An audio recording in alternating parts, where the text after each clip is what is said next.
세상의 모든 지식 언더스탠딩. 네, 자 언더스탠딩 시작하겠습니다. 자, 오늘은 또 장승원 기자와 함께 여기 나오시는 거 좋아하십니까? 네, 좋아합니다. 별로 안 좋아하시는 것 같습니다. 잘 아시면서 자꾸 물어보세요. 어쩔 수 있겠습니까? 2% 없은 날은 또 떼빵도 좀 하고 그런 네. 거죠 뭐. 우리 사장님 나빠요. 예, 오늘은 그래도 장승원 기자하고 우리가 또 재밌게 할 거니까 아주 유익한 소식들을 또 준비해 놓지 않았습니까? 네, 안 그래도 요즘에 주식시장의 가장 핫한 주제잖아요. 네, 그 밸류업 정책 관련해서 저희 한양대학교 경영학부의 이창민 교수님 예, 한테 좀 설명을 들어보면 이게 지금 뭐가 문제고 앞으로 어떤 쪽으로 이제 좀 정책의 방향을 바꿔야 될지 이런 예. 것들도 조금 좀 선명해지지 않을까 싶어서 모셨거든요. 좋습니다. 네. 예. 아니 뭐 정부에서도 총선 이후에 뭘 또 추가적인 대책을 발표한다고 하니까 네. 밸류업 뭐 하여튼 뭐 저는 주가를 올린다니까 뭐 좋긴 좋은데 그게 또 그렇게 좋은 것만은 아니다라고 해서 네. 도대체 뭐가 문제로 생각하시는지 네. 좀, 이창민 교수님 여쭤보겠습니다. 어서 오십시오. 네, 안녕하세요. 네, 교수님 안녕하세요. 예. 네. 밸류업 프로그램 굉장히 이슈였고 네. 하여튼 어찌됐든 간에 이게 뭐냐 뭐 논란은 많았습니다만 어쨌든 효과는 좀 있었던 것 같습니다. 어쨌든 주가는 좀 올라가고 뭐 배당도 하여튼 좀 늘어난 것 같고 뭐가 하여튼 붐업은 살짝 된 것 같은데 일단 하여튼 어떻게 보십니까? 좀 이상하다고 보시는 편이신 총평부터요? 거죠? 네. 지금 밸류업 정책은 제가 보기에는 지속 가능하지는 않은 것 같고요. 지금 상황에서는. 예. 왜냐하면 이제 어차피 결국 주가를 좀 본질적으로 본원적으로 끌어올리는 건데 그러니까 결국은 기업의 좀 체질을 바꾸자 이런 문제거든요. 제가 생각하기엔. 그러니까 예. 뭐 예를 들면 저희가 뭐 그냥 예를 드는 건 사람이 뭐 아주 막 건강해지지 않으면 예. 뭐 그냥 앞에서 조깅할 때 어느 날은 한 5분에 뛰다가 어느 날은 5분 20초 뛰다가 어느 날은 4분 40초 뛰다가 이건 일상적인 일종의 변동성이잖아요. 예. 근데 그게 기록이 한 3분 정도로 줄어들려면 기본적으로 제가 체질이 바뀌어야 되잖아요. 그렇죠. 네, 그러기 위해서는 제가 생각하기에는 뭐 지배구조 개선 이런 어떤 코어 부분에 법제도 개선들이 좀 들어가줘야 되는데 아직까지 그런 것들이 좀 보이지 않고요. 이건 뭐 저만의 생각인 것 같지는 않고 시장에서도 조금 뒷심이 딸린다 지금 이렇게 평가를 하고 있는 것 같아요. 네. 이 우리나라 밸류업 정책이 어떻게 보면 약간 생뚱맞게 나왔다 뭐 이런 얘기도 있고 또 한편에서는 일본의 정책을 그대로 벤치마킹한 게 아니냐. 근데 일본이랑 우리나라랑 경제 상황이 다른데 그걸 그 외피만 갖고 와서 이게 되겠느냐 뭐 이런 비판도 있는데 뭐 일본하고 우리랑 좀 어떻게 보면 차이가 좀 있는 거죠. 이 밸류업이란. 네, 차이가 있죠. 근데 지금 이 그래프가 보이시는지 모르겠는데 요걸 한번 셀프로 넘기시면 보인다. 예, 아, 보입니다 이제. 네네네. 예. 제가 이거 아주 단순한 그래프인데요. 네. 제가 이제 일본 주가 지수 최근 3년 하고요. 코스피 3년 딱 찍어서 가져온 건데 이것만 위에 게 보면 일본 거고. 예. 이것만 보면은 사실 니케이가 일본 주가 지수는 상당히 올라가고요. 저희는 네. 되게 지지부진해 보이잖아요. 예. 그러니까 요거를 일단 보고 이건 그냥 제 개인적인 추측인데 누구 정책 담당자 중에 누가 하나가 일본은 최근에 왜 이렇게 주가가 오르냐 물어봤겠죠. 예, 그래서 뭐 찾아봤겠죠. 예. 그랬더니 2년 초쯤에 일본 거래소에서 밸류업이라는 걸 했다. 예. 이렇게 나온 것 같아요. 저는 그 초반에는 그렇게 던졌다는 제 나름대로 의심을 확실히 갖고 있는 게 네. 왜냐하면 내용이 나온 게 너무 없었어요. 처음에 엄청 비판받았죠. 엄청 뭐 비판을 표창장 주고 받았잖아요. 뭐 네. 이렇게 장난하냐. 네.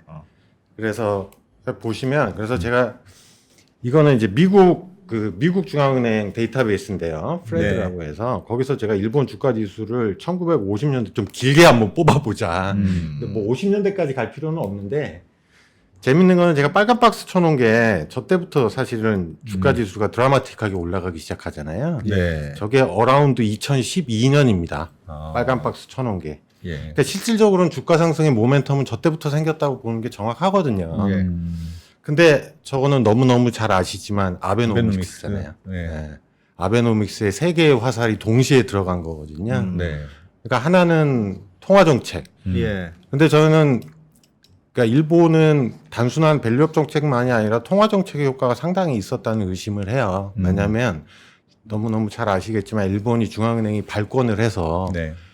세계의 중앙은행에 거의 잘 안 쓰는 바로 주식시장에 들어가서 주식을 샀잖아요. 막 진짜. 그랬다면서 ETF를 중앙은행이 그냥 네, 네. 떨어지면 사고 그랬다고 들었습니다. 근데 그게 제 지식 안에서는 어느 나라 중앙은행도 해본 적이 없는 일본만의 굉장히 독특한 실험이거든요. 예. 그래서 일본 중앙은행이 제가 작년 정도 통계되는 것 같아요. 그래서 한 60조 정도를 줄고 있어요. ETF로. 아. 뭐 그렇기 때문에 사실은 당연히 중앙은행이 돈 풀어서 그게 주식시장으로 가면은 주가는 오르는 거는 다들 아시는 거잖아요. 네. 그런 게 하나가 있었고 물론 이제 통화 정책을 썼기 때문에 경기 부양이 돼서 그게 선순환이 돼서 주가가 오른 효과도 분명히 있을 거라고 보고요. 예. 네. 그다음에 또 하나의 화살은 재정 정책도 긴축이 아니라 완화적 재정 정책을 했어요. 예. 그래서 공공사업 투자 이런 거잖아요. 근데 그것도 잘 아시겠지만 경기 부양이면 뭔가 주가를 좀 밀어올리는 효과는 분명히 있었다고 봐야 되거든요. 예. 그 다음에 하나가 요때부터 시작되는 밸류업. 예, 그때는 밸류업이 아니고요. 그냥 지배구조 개선 정책입니다. 네. 그러니까 여기서 포인트는 그래서 저희가 정부가 시작할 때 처음에 제가 놓쳤다고 보는 건 일단은 첫 번째는 이게 10년의 장기적 프로젝트였다라는 걸 일단 놓쳤고요. 네. 네. 네. 그다음에 또 하나는 저희가 주가가 굉장히 오르기 위해서는 저는 밸류업만으로는 불가능하다고 봐요. 그러니까 일본이 이 정도로. 그러니까 저희가 이거 일본 보고 저희도 섣불리 주가 막 5천 막 이런 얘기 했는데 그게 너무 장밋빛 희망을 던진 거 아닌가. 그거는 어떻게든 좀 수습은 돼야 될 것 같다라는 예, 개인적인 예. 생각입니다. 네. 네. 어쨌든 그래도 밸류업이라는 걸 해서 뭐 그게 이게 사실 꺼내 놓고 보니까 뭐 표창장 준다고 하고 별 내용은 없었습니다만 그래도 뭔가를 하려나 보다. 그 외국인들은 특히 그때 뭐 이것저것 상황하고 맞물려서 외국인들이 또 많이 샀고 네네. 그러면서 일단 주가는 좀 오르는 분위기는 확실히 있었잖아요. 근데 그거 자체가 나쁘진 않지 않습니까? 뭐 그거 자체가 나쁘진 않은데 이제 정책이 어떻게 나오느냐에 따라 결국은 중요한 거는 지속 가능성이잖아요. 네. 잘못되면 뭐 아시겠지만 주식시장의 변동성만 강화시킬 수가 있는 거니까. 예. 예를 들면 제가 생각하기엔 그래요. 외국인 투자자는 우리가 밸류업을 한다 그러면 당연히 외국인 투자자의 정보 안에서는 일본을 따라하겠구나 이런 생각을 했을 거 아니에요. 그렇죠. 네. 거기서 그럼 일본이 10년 어떻게 해야 하는지 알잖아요. 그 예. 사람들은. 그럼 그런 정책에 대한 기대를 당연히 갖고 한국 시장으로 들어와서 초반엔 많이 올랐죠. 근데 예. 한 번 꺾인 건 밸류업을 하겠다고 그러고 실제로 뭔가를 내놓으려는 건데 정말 내용 없는 뭐 자발적으로 네. 뭐 배당을 증가를 시켜라 이런 것만 하니까 한풀 꺾였고 그다음에 이제 비판을 많이 받아서 조금씩 약간 강제성 있는 정책을 조금씩 시장에 흘리고 있는 상황인데 제가 보기에는 시장에서는 의구심은 계속 증폭되는 것 같아요. 그러면 교수님은 일본식으로 뭐 일본은 10년 동안 준비했다. 그걸 간과했다고 하셨는데 그럼 우리도 한 10년 정도를 내다보고 뭔가 플랜을 세우고 뭐 하나씩 올해는 뭘 하고 내년은 뭘 하고 이런 식으로 일단 계획이 나와야 된다. 그래야 진정한 밸류업이 되는 거 아니에요? 이렇게 보시는 걸까요? 네, 그렇죠. 네, 왜냐하면 제가 자료를 하나 점프를 해서요. 저희가 이제 제가 오늘 나온다고 자료를 한번 만들어봤는데요. 저희 이제 코스피 평균인데 저희 PBR 이제 주가 순자산 비율 이거 너무 잘 아실 테니까 제가 굳이 설명 안 하겠습니다. 저희가 왔다 갔다 하잖아요. 10년 동안 올라갔다 내려갔다 맨 위고요. 네. 그다음에 이제 아래 보시면 제가 이 기업들을 대표적으로 꼽은 건 올해 주총에서 행동주의 펀드들이 상당히 뭔가 좀 문제 제기한 기업들. 문제 제기를 하는 기업들을 위주로 뽑았어요. 예. 그런데 보시면은 평균보다도 상당히 낮고 심지어 PBR이 아래로 내려가잖아요. 네. 예. 야, 다들 그냥 요즘 뜨거운 기업들이네. 예, 이마트, 한국 남양유업, 뭐 태광산업 등등등. 그러니까 이게 제가 보기에는 한국에서의 향후의 정책을 내는데 굉장히 중요한 지표가 돼야 된다고 생각을 하는데 예. 뭐 예를 들면 일본이 밸류업을 10년을 했는데 일본이 한 게 예를 들면 뭐 회사법도 개정하고 지배구조 개선한다고 이사회에 독립적인 사람들도 집어넣고 일본의 국민연금격인들한테 적극적으로 주주권 행사도 하고 주주 활동도 좀 열심히 해라. 네. 뭐 이런 식의 스튜어드십 코드 뭐 이런 거 있잖아요. 예. 이런 것들도 강제를 하고 그랬었는데 그래서 마치 지금 얘기 나오는 거는 뭐 한국은 10년 동안 그냥 놓은 거 같은 분위기인데 한국도 10년 동안 뭐 좀 했어요. 사실 상법 개정도 하고요. 예. 그다음에 기억나실지 모르겠지만 지난 정권의 공정경제 3법이라고 그래서요. 그때 상법 개정도 하고 공정거래법 개정도 하고 그게 다 지배구조 개선이었거든요. 예. 네. 그러니까 저희도 그런 게 있었는데 일단은 PBR이 그냥 보시기에는 좀 왔다 갔다 했지 굉장히 뭔가 상승 스트럭처 브레이크가 일어난 건 아니잖아요. 네. 부상으로 보면. 그다음에 더 문제는 한국에서 큰 비중을 차지하고 있는 대기업 집단, 특히 재벌 네. 이런 데는 PBR이 계속 악화됐단 말이에요. 예. 그러니까 제 결론은 과거의 제도 개선이라는 게 그러니까 미국이 지배 구조를 개선할 때 몇 가지 가이드라인 이런 것들을 저희가 따라서 뭐 법도 바꿔보고 이랬는데 사실은 잘 안 먹혔다는 거거든요. 예.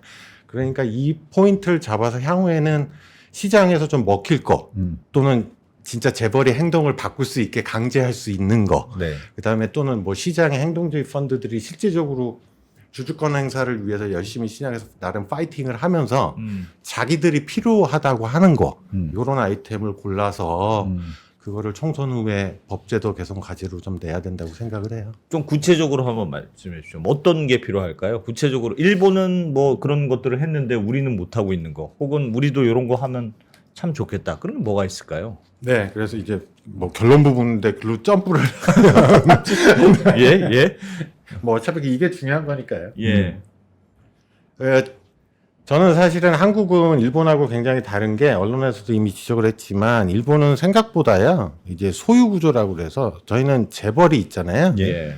근데 일본은 지배주주가 있는 기업들이 이제 많이 없어져 버렸어요. 그 네. 얘기는 소유가 굉장히 분산됐다는 거잖아요. 네, 네. 그러니까 쉽게 말씀드리면 저희가 지금 총수나 오너가 존재하는 기업이 상당히 떨어졌습니다. 그러니까 일본의 정책을 그대로 가져온다? 그게 한국에 먹힐 것이냐? 저는 좀 의문점이 있고요. 네. 근데 그 얘기는 뭐냐? 결국 한국에서 대기업 집단 재벌이 중요하고 거기서 어떤 지배주주의 이익과 그다음에 일반 저희 주주들의 이익과 이게 부딪혀가지고 예. 거기서 이해관계 상충이 일어난다는 얘기들을 많이 했었는데 네. 네. 그러면 결국은 의사결정 권한은 여전히 총수가 가지고 있는 거잖아요. 네. 네. 그러면 총수의 의사결정을 가장 효과적으로 바꿀 수 있는 게 뭐냐? 이건데 일단은 제가 보기에는 첫 번째는요. 여기 보시면 이사회 같은 거는 저희가 형식적으로 이사회의 독립성이라는 얘기를 많이 하는데 그거는 아시겠지만 이사회에는 내부에 CEO도 들어가고 그다음에 사회이사분들 들어가잖아요. 예. 근데 독립성은 그냥 사회이사 비율을 올리는 거예요. 그러니까 예를 들면 이사회가 전체 10명이다. 네. 그럼 예전에는 사회이사가 4명이었는데 네. 4명 가지고 되겠냐. 그래서 뭐 6명, 7명으로 올리는 거거든요. 예. 근데 저희 그거 꾸준히 비율 올라왔어요. 네. 예. 근데 여전히 매년 기사 나오는 거면 이사회는 거수기다라는 얘기는 10년째 반복이거든요. 그 왜 그럴까요? 그거는. 여러 가지가 있는데요. 예. 어쨌든 그 사회이사의 입장에서는 물론 회사에서 사회이사로 자기를 뽑아줘야 월급도 받기는 받겠습니다만 그래도 사회이사라는 게 말 그대로 사회고 우리 교수님처럼 내가 뭐 학교에도 있는 분들도 있고 회계사도 있고 뭐 여러 분들이 있지 않습니까?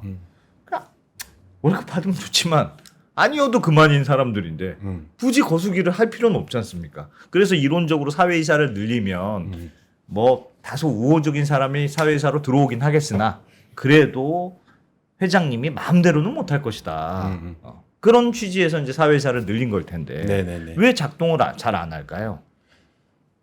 일단은 사회이사라는 게 형식적인 법에 정해진 조건만 갖추면 사회이사잖아요. 예. 근데 실제적으로 여태까지 뽑는 건 주주총회에서 다 투표로 뽑잖아요. 예.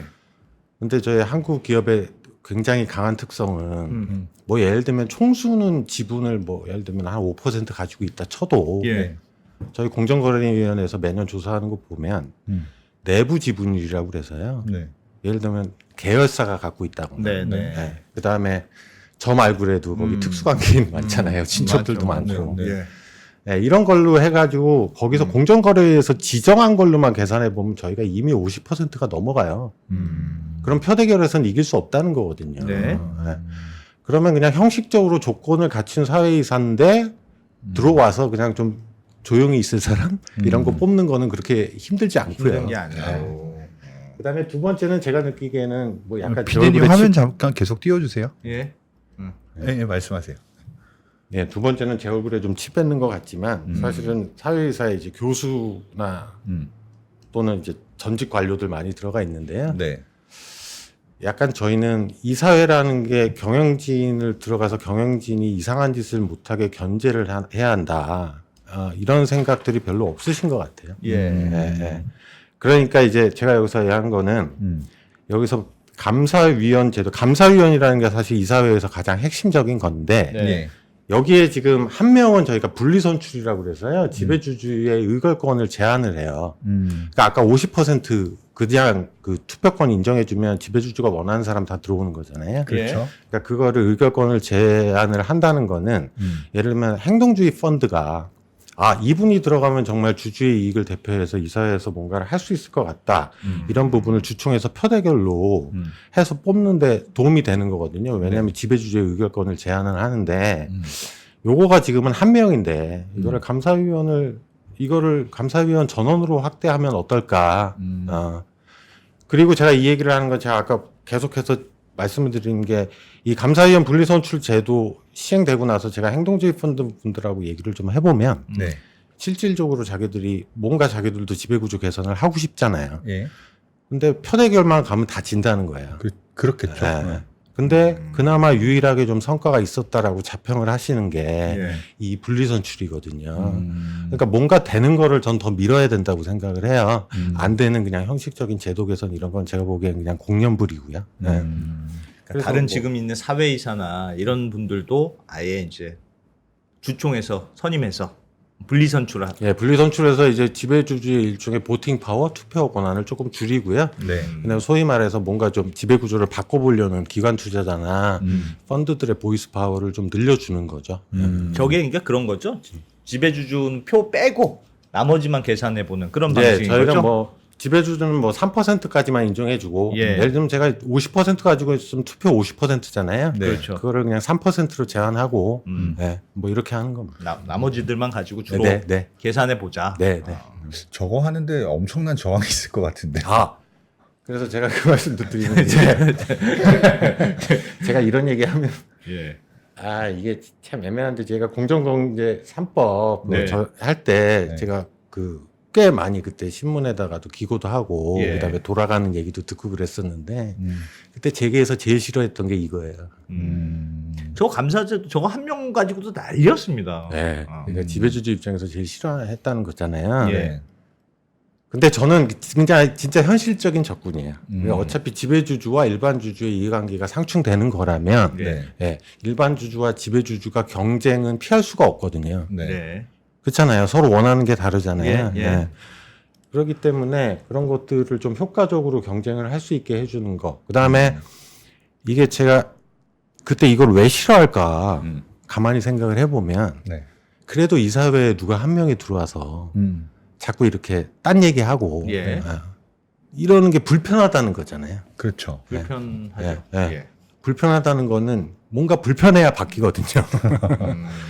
예, 그런 의미입니다. 네. 근데 사실은 지금 말씀하셨던 대로 총수의 지배주주인 총수의 이해관계와 일반 주주들의 이해관계가 사실 달라서 생기는 문제지 않습니까? 네, 그럼 네. 총수는 어떻게 해서든 내가 그냥 배당 주지 말고 주가 좀 떨어뜨리고 내 주가 올랐다 좋은 일이 뭐가 있어? 우리 아들한테 물려줘야 되는데. 하고 사실은 지금에 있는 상속 제도 때문에 네. 그래서 이번 밸류업 프로그램에서도 상속 제도가 좀 언급이 되던데 네. 그런 제도적인 환경에서 주주와 소액주주의 이해관계가 달라지는 거지. 사실 그런 제도만 달라지면 뭔가 바뀌면 그게 뭐 사회적으로 좋은 건지는 모르겠습니다만 지배주주와 소액주주의 이해관계가 같이 만들어주는 게 더 좋은 방법 아닙니까? 사실은 말씀하셨던 대로 교수님이 말씀하셨던 대로 지금은 둘의 이해관계가 다르니 너무 그냥 총수 마음대로 하지 말고 조금 불편하게 만들어서 감시하는 사람도 좀 있고 하면 효과는 있을 것 같은데 더 근본적인 문제는 지배주주가 나도 배당 많이 받으면 좋아. 나만 받니? 너도 받지. 주가 오르면 나도 좋아. 이렇게 총수와 소액주주 같은 주주라는 이해관계를 같이 만들어주는 환경을 하는 게 궁극적으로는 가장 좋은 방법 아닙니까? 궁극적으로 가장 좋은 방법인데요. 예. 그게 저희가 맨날 이렇게 10년째 얘기하고 제가 여기서도 이렇게 띄워놓은 이런 것들 있잖아요. 법원 지배구조 개선의 다양한 분야의 방법들이요. 네. 결국은 궁극적으로는 지배주주랑 일반 주주의 이해관계를 어떻게든 맞춰보려는 노력인 거예요. 그러니까 왜냐하면 이런 거잖아요. 저희가 무슨 뭐 상법 개정해서 뭐 이사회가 모든 주주의 비례적 이익을 고려하게 만들자 이런 것도 굉장히 추상적이고 복잡하게 느껴지는데 이런 거잖아요. 이런 게 예를 들면 상법이 이상하게 돼 있으면 예를 들면 지배주주가 일반주의 이해를 침해하는 무슨 행동을 해요. 네.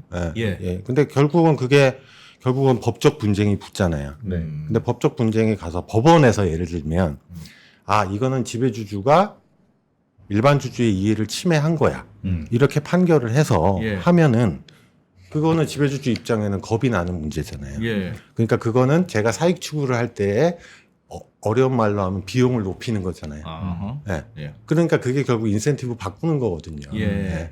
그러니까 저희가 하자는 건 제도는 다 어렵고 법이고 그러지만 결국은 다 인센티브 바꾸는 거예요. 예. 그러니까 이상한 짓 하면 혼날까 무서워서. 예. 뭐 그러니까 그런 식의. 그러니까 저희가 뭐 범죄 이런 거 얘기를 할 때도 저희 다 그것도 막 경제학적으로 막 분석을 하는데 예.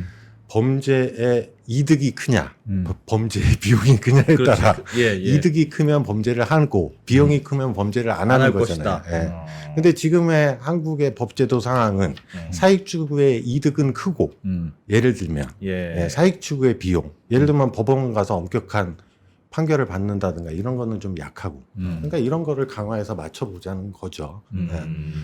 근데 이제 상속세 얘기 좀 할까요? 예, 왜 이렇게 상속세가 사실은 되게 근본적인 문제입니다. 상속세가. 근데 상속세 문제는요. 그게 그러니까 이거를 이게 정의로운 거냐 아니냐로 치면 답이 완전 다르는데 네. 그게 아니고 그게 이제 지배주주와 소액주주 간의 이해관계에 달라지는 결정적인 문제라서 상속세 문제를 어떻게든 해결하면 혹은 어떤 식으로든 좀 보완을 하면 그게 둘 간의 많은 부분이 같아지는 거 아닐까 그런 생각은 들었어요. 근데 상속세 문제는 뭐 저는 상당히 비판적인데요. 예. 뭐 이런 얘기하면 또 욕먹을 수도 있는데 네. 비판적인 게 일단은 지금 논리가 이런 거잖아요. 지배주주가 높은 상속세 때문에 자꾸 나쁜 짓을 한다. 그래서 주가를 낮춘다. 네. 네. 주가가 높으면 상속세가 많고 주가가 낮으면 상속세가 낮으니까 예. 결국 이거잖아요. 예, 그렇습니다. 근데 출발점으로 다시 돌아가 보면 그래서 뭐 비자금도 만들고 이렇게 한다.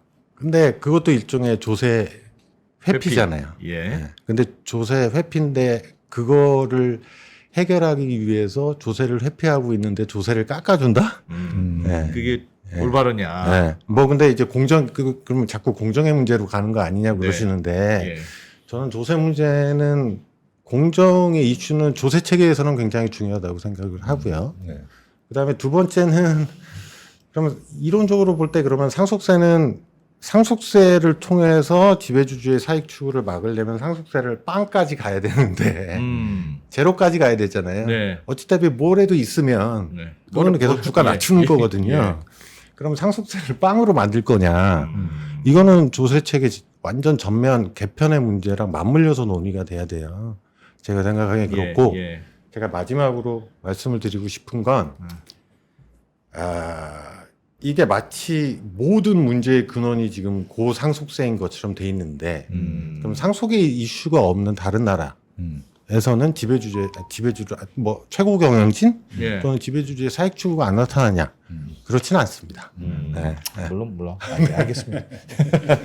일본은 어떻게 했습니까? 그럼 일본은 그 잘했다는 일본은 말씀하셨던 대로 그런 지배구주 그 뭐 감사를 투표로 뽑는 사람을 많이 한다든가 뭐 그런 지배구조 개선과 관련된 제도들이 많이 들어가 있었어요.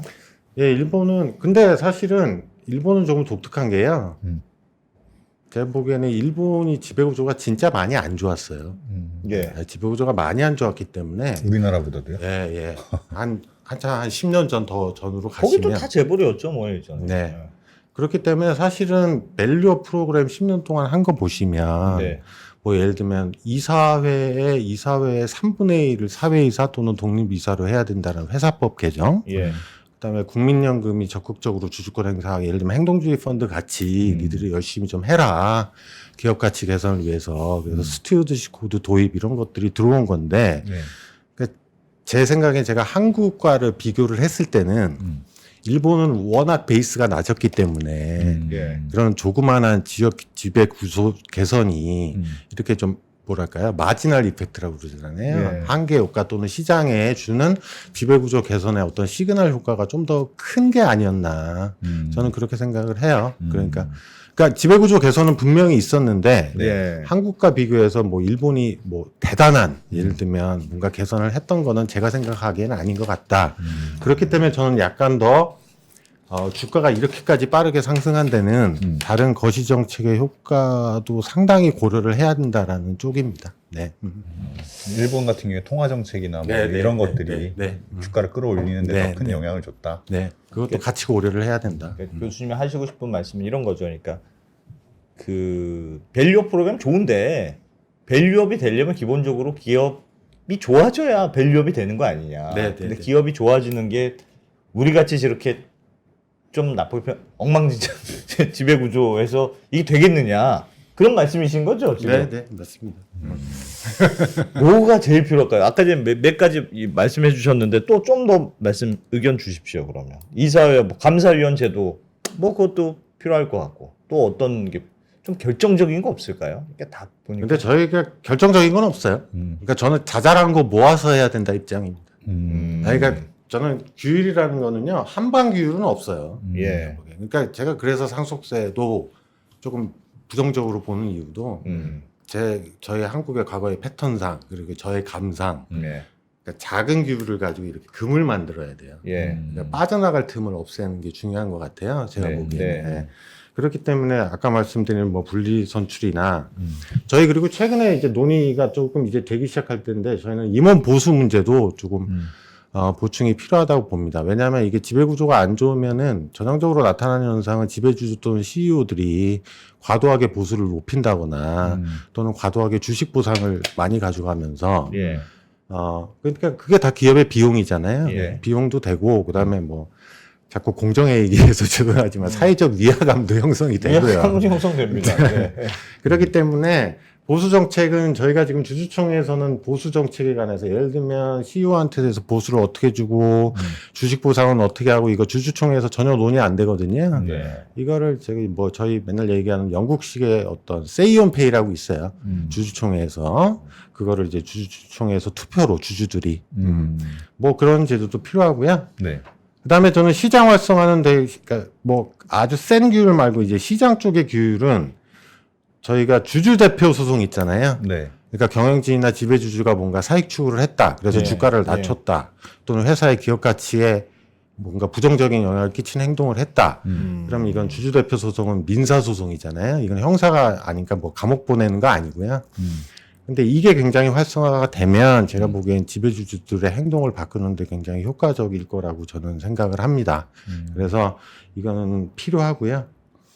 그 다음에 아주 큰 거는 계속해서 말하는 이 주주 대표 소송은 지금 법과 제도를 바꿔야 되는 부분인가요? 예, 그것도 법과 제도를 바꿔야 되는 부분이 있어요. 왜냐하면 지금 주주 대표 소송을 하려면 네. 예를 들면 뭐 주주가 주식을 얼마만큼 이상 가지고 있어야 대표 소송을 할 수 있잖아요. 예. 근데 뭐 그 요건이 너무 높고 이런 게 있습니다.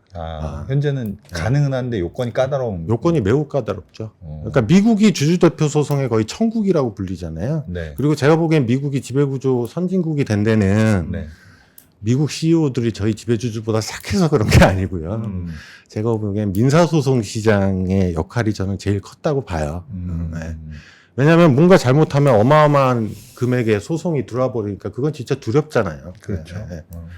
예, 그래서 이것도 제도 개선 사항이긴 한데요. 왜냐하면 이걸 제도를 개선을 하면은 민간의 예를 들면 행동주의 펀드나 다른 왜 개미분들 중에서도 요즘 분노하시는 개미분들 많으신데 네.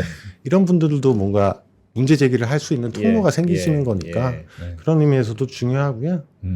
주주 제한도 마찬가지입니다. 저희 주주 제한은 주총에다가 경영진이 안건 올리는 거 말고 주주들이 안고 놓는 네, 주주들이 안건 올리는 건데 그 요건도 되게 세요. 거. 지금 어떻게 되어 있습니까? 지금.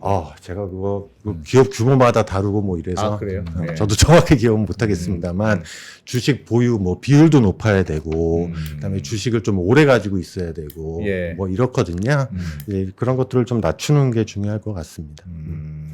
그다음에 뭐 법 개정에서 이사회가 일반 주주의 이해도 대변하게 만드는 법 개정. 예. 그다음에 이제 요거는 조금 여쭤보고 싶은데 그러니까 상법 개정 관련해서 이제 지금 이사의 의무가 나는 회사에 충성하면 된다. 그것만 써 있고 주주한테 충성할 의무는 안 써 있다. 그래서 지금 요 상법 문제 때문에 주주 대표 소송도 뭐가 잘 안 되고 뭐가 이렇게 파생되는 문제라고 배웠습니다. 네, 네. 그래서 이 상법 개정은 바꾸자는 논의가 국회에서도 많이 있었던 걸로 알아요. 네. 근데 왜 이거 안 될까요? 그러니까 이 논의는 제가 듣기로는 아니 이사가 꼭 회사에만 복무하라는 법이 있느냐? 주주한테 복무하라는 게 총수한테 복무하라는 뜻도 되고 소액 주주도 복무하라는 뜻도 되니까 누구를 특정하는 건 아니지 않습니까? 그래서 회사와 주주를 동시에 잘 관리하는 게 이사의 의무입니다. 되게 상식적인 얘기인 것 같은데 그렇게 바꾸자는 의견 꽤 많았는데도 불구하고 왜 이건 잘 안 될까요? 그게 이제 한국에서 지배구조개선이 왜 안 되는 질문하고 거의 동일한 질문이신데 예. 이거 법 개정되면 네. 사실 지금 말씀하신 대로 민사소송, 형사소송에 다 영향을 끼치거든요. 그렇겠죠. 예를 들면 뭐 제가 뭐 특정 이름은 거론 안 하겠습니다. 예를 들면 어떤 지배주주가 사익 추구를 해서 법원에 갔어요. 예. 법원에서 이거는 자기가 감옥을 가느냐, 음. 집행유예를 받느냐, 음. 무죄를 받느냐의 갈림길에 이게 결정적인 역할을 할 수가 있거든요. 예. 이거 제일 싫어하죠. 이거를 예. 기업들이 예. 정확히 말하면 지배주주가. 네. 형수들이 네. 내가 책임져야 되니까. 예. 이거는 본인이 감옥 가거나 내가 무죄를 받고 그냥 밖에서 돌아다니느냐의 문제잖아요. 예. 이거는 제 과거 경험상 정말 제일 싫어하기 때문에 어마어마한 여러 가지 뭐 로비를 할 수도 있고요. 예. 법 개정하기가 쉬운 건 아니잖아요. 그렇죠. 예. 그래서 뭐 쉽지 않다는 걸 알면서도 중요하기 때문에 계속 얘기를 하는 겁니다. 요 상법 개정 이사가 주주에 대한 충성 의무가 있다는 건 일본도 있고 미국도 있고 독일도 있고 다른 나라는 다 있습니까? 그러니까 우리만 좀 독특한 거예요? 아니면 우리가 이 주장이 좀 과도한 주장입니까? 아니면 남들 다 하는데 진짜 우리만 안 하는 거야. 좀 하자 좀 뭐 이런 분위기로 봐야 됩니까? 그건 이제 법학자분들 말씀 들어보면 예. 국가마다 달라요. 네. 근데 국가마다 다른데 예를 들면 어떤 나라는 예를 들면 그냥 회사의 이익, 이사가 회사의 이익을 위해 복무를 해야 된다. 이렇게 돼 있어요. 예. 근데 그걸 판사가 해석할 때 이거는 주주다.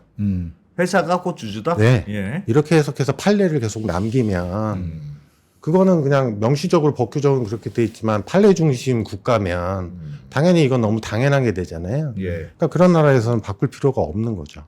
근데 한국은 과거의 판례상 이거를 너무 딱딱하게 해석을 하셔서 그러니까 당장 뭐를 제가 잘못해서 예를 들면 뭐 제가 최고 경영인데 뭘 잘못해가지고 기업 가치 훼손에 잠재적인 문제가 있을 수 있다. 예. 예. 또는 지금 당장 주가만 떨어졌다. 예를 들면 근데 회사의 영업이익은 영향이 없다. 이렇게 보면 이거를 기계적으로 해석을 해버리면 판사가 이거는 회사에는 전혀 손해를 끼치지 않았다. 또는 손해가 실현되지 않았다. 예. 이렇기 때문에 무죄. 이래버리는 거잖아요. 예. 이제 이렇기 때문에 문제가 생기는 거죠. 말씀하시는 거 하나하나가 다 센데 사실 이거 나 그래서 약간 교수님 말씀하시는 게 다 맞는 말씀인 것 같은데 약간 허무한 느낌이랄까요? 뭐 이렇게 하나가 잘 안 돼, 뭐 하나도 잘 안 되니까요. 그래서 그거 반대로 얘기하면 지금 밸류업이 얼마나 알맹이가 없는 건지도 좀 알 수 있을 것 같긴 해요. 정부에서 내놓은 정책. 정부에서도 지금 이런 것들을 뭐 어떤 제도를 검토해서 총선 이후에 내놓는지 모르겠는데 하여튼 교수님 보시기에 이거 하나하나만큼 이게 강렬한 게 아니라면 그러니까 기업의 체질을 바꾸는 게 쉽지는 않은 거라는 거잖아요.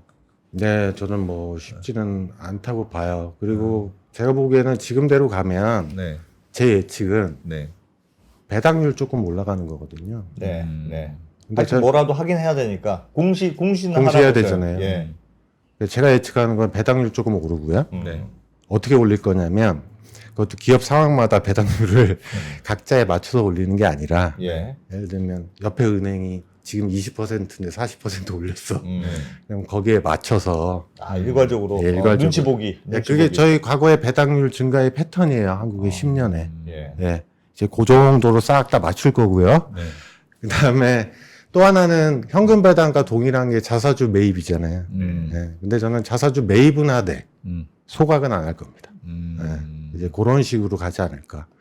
예. 그래서 그게 얼마나 지속 가능한 진짜 펀더멘탈 밸류업인지에 대해서 저는 좀 의문을 갖고 있다라는 말씀을 드리는 거예요. 저는 계속 머릿속에 궁금함이 남는 게 우리나라라고 해서 특별히 하여튼 지배구조 문제에 있어서 취약하게 된 배경이 있었을까? 그러니까 우리가 항상 기업들이 이렇게 글로벌 기업이 되고 선진화돼, 그러니까 기업들은 많이 성장한 것 같은데 그거에 비해서 이제 이런저런 거버넌스의 문제라든가 뭐 이런 문제가 좀 못 따라온다는 평가를 받잖아요. 예. 그게 대체 왜 그랬을까?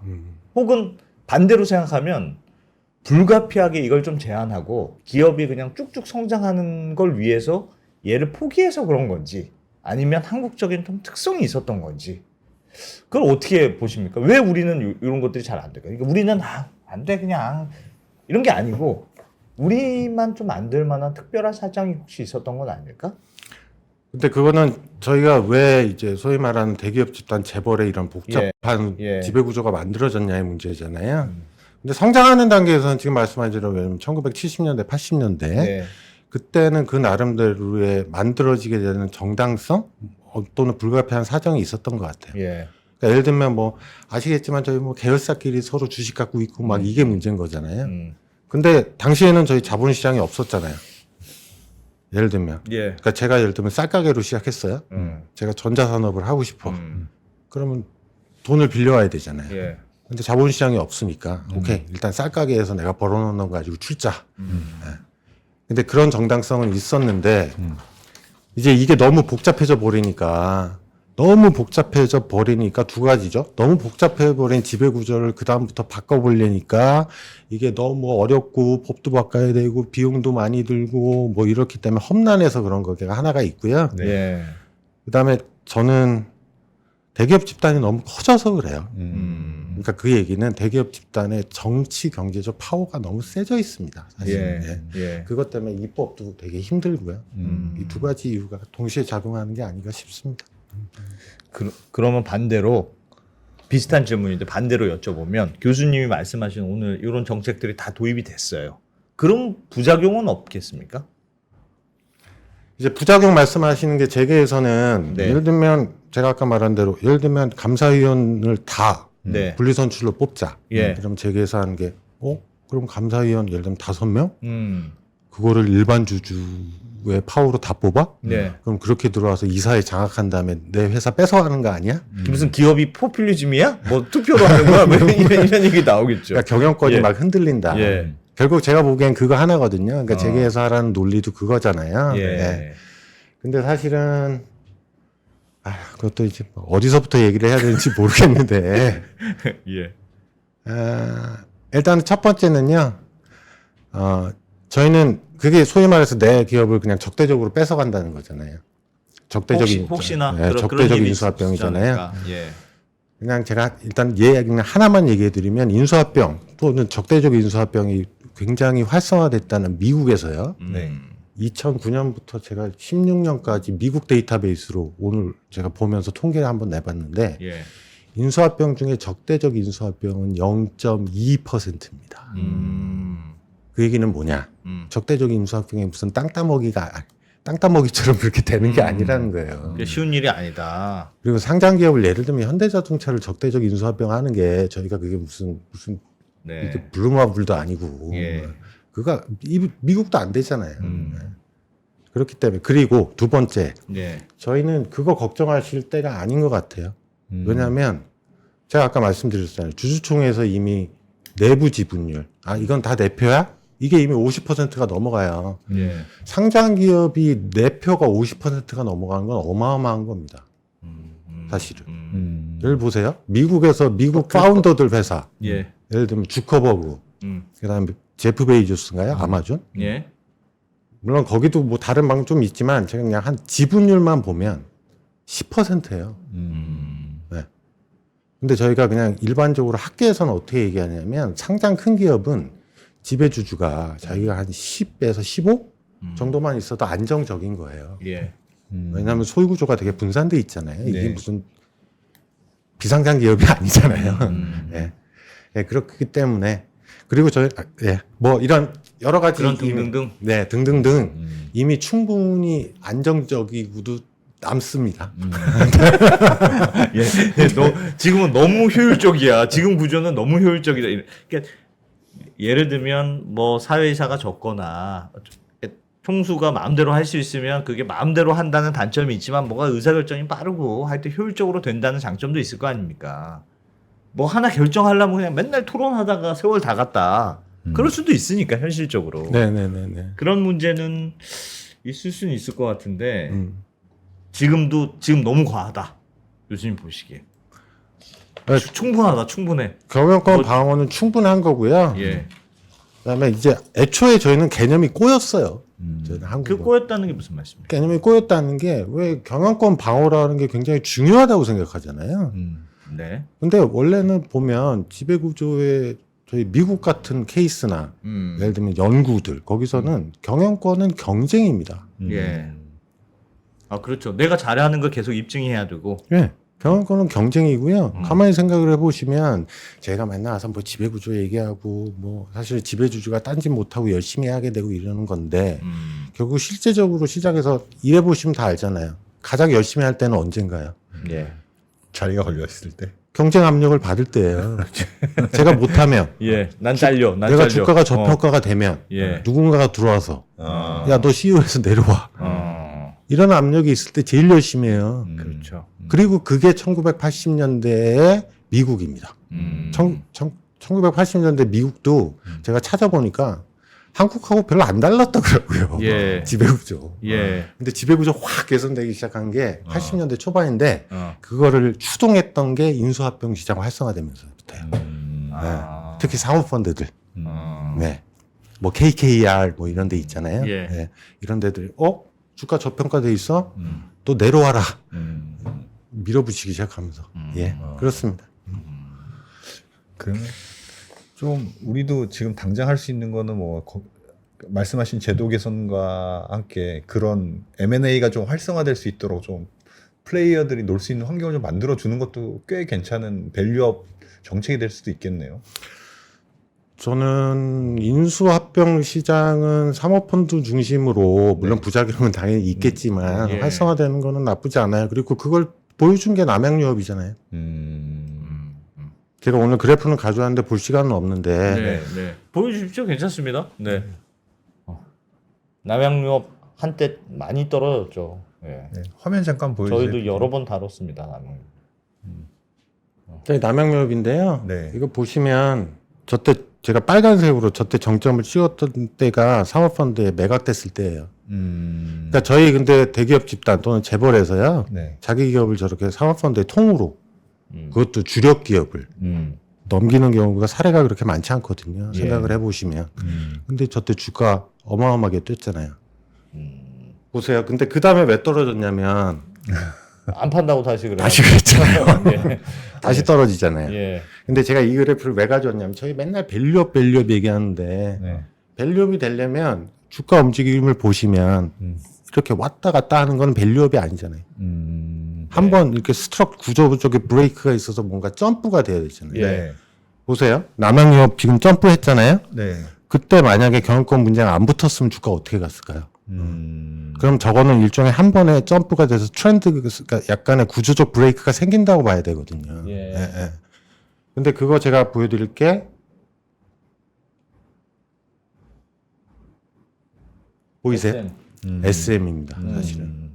SM은 저때 한번 그때 당시에 지배주주 이수만 사익 추구 내부 거래 있잖아요. 예. 내부 거래를 그때 행정두입 펀드 온라인 파트너스죠. 예. 온라인 파트너스가 문제 제기해서 그걸 안 하겠다고 그랬어요. 그때 한번 이제 점프업이 됐고요. 네. 근데 그 다음에 이제 막 서로 뭐 경영권 인수합병하겠다고 해서 막 그래서 주가가 좀 비정상적으로 올라갔다가 다시 가라앉은 건 있는데 예. 그래서 제가 그래서 일부러 최근 자료까지 뽑아왔는데요. 그전 주가랑 비교를 해보세요. 이번. 진짜 레벨업이 됐다. 네, 저런 게 저는 밸류업이에요. 아. 저런 게 밸류업이죠. 왔다 갔다 하는 거는 저는 의미 없어요. 그건 변동성 확대죠. 뭐 변동성 확대되면 그 안에서 이득을 보시는 분도 계시겠지만. 지배 구조가 개선되면 저렇게 밸류업이 될 수 있는 기업들이 많다고 보시는 거예요, 교수님? 있죠. 그러니까 저희가 케이스가 별로 없어서 예. 제가 찾다 남양유업하고 지금 SM 가져온 거잖아요. 예. SM도 결국 경영진 스트럭처의 변화가 온 거잖아요. 네. 예. 네. 예. 그러니까요. 그게 일종의 샘플인 거죠. 제가 보기엔. 남양유업은 굉장히 좋은 샘플이죠. 예. 완전히 소유 구조가 뒤바뀐 거잖아요. 예. 지배주주에서 파운더 지배주주에서 사모펀드로 완전히 넘어간 거. 그러면 지금 거는 그러니까 이 예를 들면 지금 있는 우리 정부의 밸류업 프로그램이 뭐 좀 공시 열심히 하세요. 뭐 그런 쪽으로 지금 포커스가 많이 맞춰져 있는데 그게 아니고 지배 구조를 뭔가 개선해야 그게 지금 우리나라 기업들의 아픈 부분이고 그게 한 단계 이렇게 딱 레벨업이 되는 배경이 된다. 근데 그거는 뭐 제가 맨날 뭐 이론으로 주장해봤자 이 시장에서 주주들이 증명해 주신 거잖아요. 주주들이 느껴야 되잖아요. 얘가 진짜 체질이 바뀌었다. 네. 근데 제가 하나만 더 네. 혹시 보여드릴 수 있나요? 예, 네, 예. 네. 했었습니다. 네, 화면 좀 한번 보여주세요. 네. 현대차 현대차 요즘 제가- 좀 올랐는데? 네, 현대차 제가 10년 일부러 뽑아온 게요. 네. 저 빨간색 때 그다음에 여기는 이게 밸류업이 아니고 밸류 다운이잖아요. 저 때 뭐 있었는지 기억나세요? 땅 사고 한전 땅 샀잖아요. 땅 샀다. 한전 땅 샀잖아요. 네, 네. 그거는 시장에서 쟤들 있는 돈을 이상하게 쓰네? 저 지배구조 이상한 거 아니야? 이사결정 구조가 이상한 거 아니야? 이런 거 밸류 다운 되잖아요. 네. 그래서 제가 또 하나 말씀드리고 싶은 거는 저는 지배구조 개선이라는 게 뭐가 이게 무슨 성장의 마법이라고 주장하고 싶은 마음은 없습니다. 네, 네. 지배구조 개선이라면 어차피 뭐 기업 잘 되려면 엔비디아 같이 돼야 되는 거잖아요. 네. 근데 다운사이드 리스크는 막을 수 있다고 봐요. 큰 실수는 안 하게. 근데 밸류업만큼 밸류업은 기분 좋으시겠지만 밸류 다운도 저거. 네. 최소한 밸류 다운은 막을 수 있다. 네, 밸류 다운은 막을 수 있다고. 교수님, 그러면 오늘 말씀하신 것 중에 야, 나한테 정권이 있어요. 딱 하나만 내가 할 수 있어요. 그럼 뭐가 제일 중요합니까? 요거는 꼭 먼저 하자. 솔직히 이게 다 못하잖아요. 이게 당장은 다 못하니까. 요거 하나만 좀 딱 하자, 제발. 그런 거 하나요? 있습니까? 예. 이거 하나만 딱 한번 해보자. 이거는 진짜 괜찮다. 하나요. 네. 다 하면 물론 뭐 좋긴 하겠습니다만 현실적으로 다 잘 안 되지 않습니까? 네. 깊은 고민에 빠지셨네요. 어우, 아픈 손가락입니까? 하나 버릴 게 어디 하나 버릴 게 없는 상법 개정하고요. 네. 상법 개정안. 네, 상법 개정하고 이사가 주주에 대한 충성 의무가 있어야 된다는 그걸 넣자 상법에. 상법 개정하고 이거는 제 막연한 감인데 예. 좀 임팩트가 있으려면 주식시장이 막 활성화가 되려면 예. 주주대표 소송 활성화. 둘 다 그 두 개가 맞닿아 있는 거네요. 어쨌든 직접적인 그 사법 리스크를 만들어주는 그런 거네요. 네, 뭐 총을 겨냥하는. 사법 리스크라기보단 사법적 공정성 확보라고 하겠습니다. 지배주주가 움직일 수밖에 없는 그런 거 같아요. 제일 무섭긴 제일 무섭지. 이게 제일 무섭고 내가 잘못했을 때 소송의 위험이 생기니까 사실 뭐 알겠습니다. 사람이 약간 긴장감이 있어야 또 열심히 하는 거는 맞긴 맞습니다. 그래서 그 말이 좀 인상 깊었던 것 같아. 80년대 미국이 왜 잘 나갔냐. M&A 하면서 내 M&A 안 하려고. 경영권도 경쟁이다. 알겠습니다.